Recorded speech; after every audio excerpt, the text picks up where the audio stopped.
महापुराण की कथा कहती है यदि राहु है, केतु है, शनि है, मंगल है, बुध है, शुक्र है, शनि है, आपको कोई भी ग्रह परेशान कर रहा है, आपके जीवन में कोई ग्रह अगर अनिष्टकारी है, आपके जीवन में अगर कोई ग्रह अनिष्टता प्रदान कर रहा है, तो निवेदन है शंकर के मंदिर में जो कलश लेकर आप जाएं, जल लेकर जाएं, उस कलश में मात्र अक्षत के 2 दाने डालकर ले जाएं, मात्र 2 अक्षत के दाने। जैसे सूर्य नारायण को प्रसन्न करने के लिए अपन कुंकू डाल लेते हैं, हल्दी डाल लेते हैं जल में, या चने की दाल डाल लेते हैं जल के अंदर। सूर्य नारायण को प्रसन्न करने के लिए हमने चने की दाल डाली, कुंकू डाला, हल्दी डाली, और कभी कभी सूर्य नारायण भगवान से बहुत जरूरी काम है और वो कार्य हो ही नहीं रहा है, या तन पर कोई रोग हो गया है, तो उसको मिटाने के लिए कई बार हमने भगवान सूर्य को अर्घ देते समय सफेद फूल भी डाला है, कभी लाल फूल भी डाला है। उसी तरह भगवान शंकर से निवेदन करने के लिए, हमारी ग्रह दशा सुधारने के लिए जल के पात्र में 2 अक्षत के दाने, अक्षत भी पूर्ण अक्षत, पूर्ण अक्षत, खंडित नहीं, पूर्ण अक्षत भगवान शंकर को समर्पित करते। और बाबा भोलेनाथ को जब हम जल समर्पित करें तो राहु, केतु, मंगल, शनि, शुक्र, बृहस्पति जितने ग्रह हैं सब अनुकूल हो जाते हैं महाराज, सब अनुकूल। इतना बड़ा दर्पण जिसमें मुंह देखते हो आप, मुख, इतना बड़ा दर्पण लिया।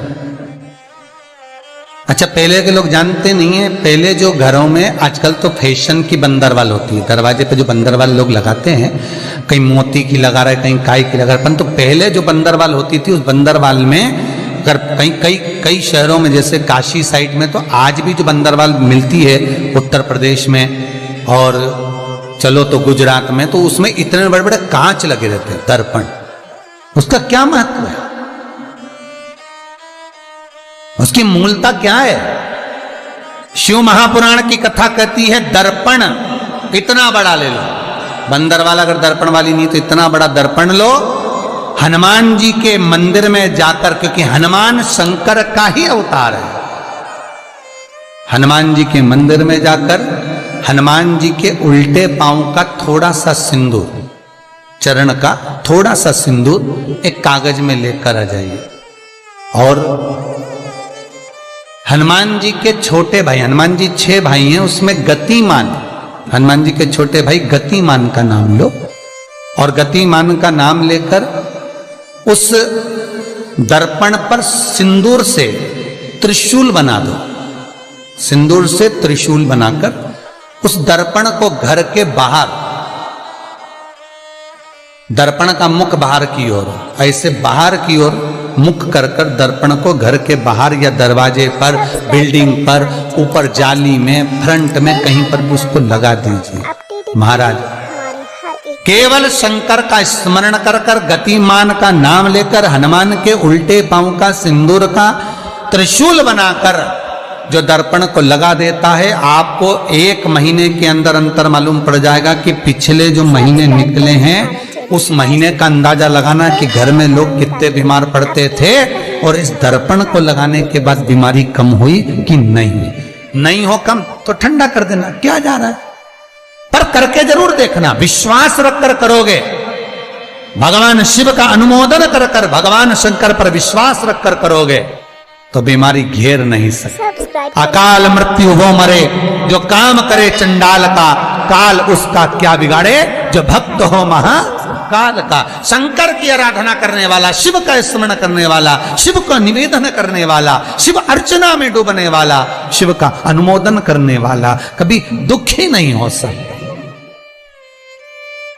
बन सके तो बेलपत्र और समी पत्र शंकर को चढ़ाना है,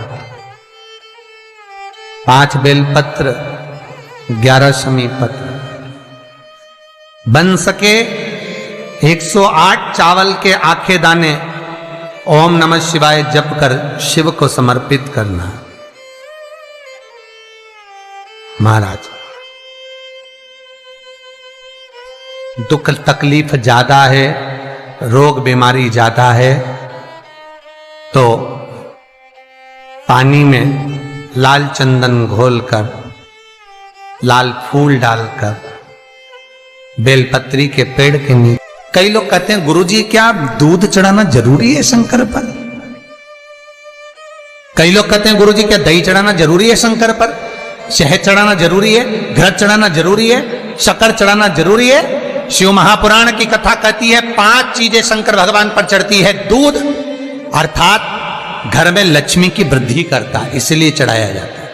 दही शंकर भगवान पर इसलिए चढ़ाते हैं क्योंकि यह परिवार को जोड़ता है। जिसके परिवार में क्लेश ज्यादा होता है, जिसके परिवार में आपस में तकरार ज्यादा होता है, उसको दही जोड़ता है।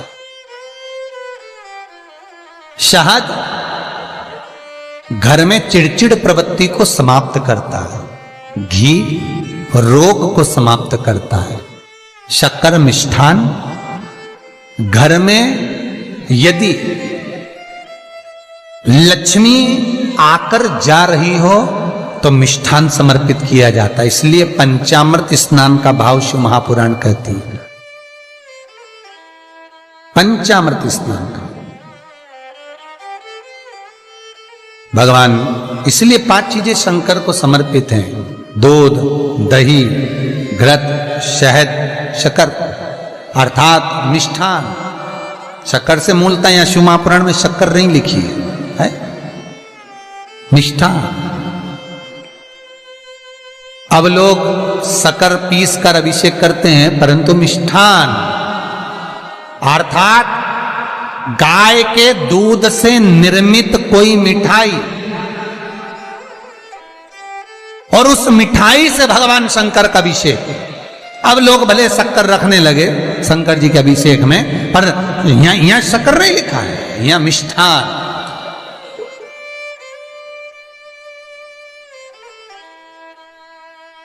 हमारे यहां सहज भाषा में कहते थे उसको खांड अर्थात मीठा। भगवान शंकर को समर्पित हो। वेद और शास्त्र कहते हैं कि भगवान का यदि कोई प्रसाद बनता है, जन्माष्टमी के समय पर आप भगवान के लिए पंजेरी बनाते हो, भगवान के लिए सुंदर हरीरा बनाते हो, लड्डू बनाते हो, तो भगवान के प्रसाद में गोंद नहीं डलती। ध्यान रखना, आपकी बहू का जापा हो, डिलीवरी हो, तो खूब बादाम गोंद सब तल तल के खिलाओ, पर भगवान का जापा हो, भगवान का जन्मदिन हो, भगवान का जन्मोत्सव हो, राम कृष्ण का जन्मोत्सव हो, तो उसमें गोंद तलकर प्रसाद में कभी मत डालना, क्योंकि उसमें ब्राह्मण हत्या का अंश है। ब्राह्मण हत्या। और विद्वान जो ब्राह्मण होते हैं साहब, जिन्होंने शिव महापुराण की कथा या भागवत पुराण पढ़ी होती है, सुनी होती है, वो ब्राह्मण कभी भी, जो विद्वान ब्राह्मण होंगे, वो कभी भी गोंद का लड्डू, गोंद तली हुई कभी नहीं खाएंगे। भले वो देसी घी में तले, कुछ भी तले, पर गोंद नहीं खाते, गोंद का लड्डू नहीं खाते। क्यों? क्योंकि इसमें ब्राह्मण हत्या का अंश है। प्रत्येक फोटो में लक्ष्मी विष्णु के साथ नहीं मिलेगी, प्रत्येक फोटो में लक्ष्मी गणेश और सरस्वती मिलेंगे। दीपावली पर पाना खरीद कर लाओ, दिवाली पर कागज खरीद कर लाओ, दिवाली पर फोटो खरीद कर लाइए, लक्ष्मी गणेश के साथ मिलेगी, लक्ष्मी सरस्वती के साथ मिलेगी, पर लक्ष्मी विष्णु के साथ नहीं।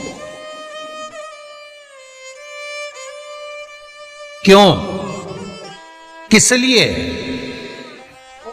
भगवान विष्णु और लक्ष्मी का फोटो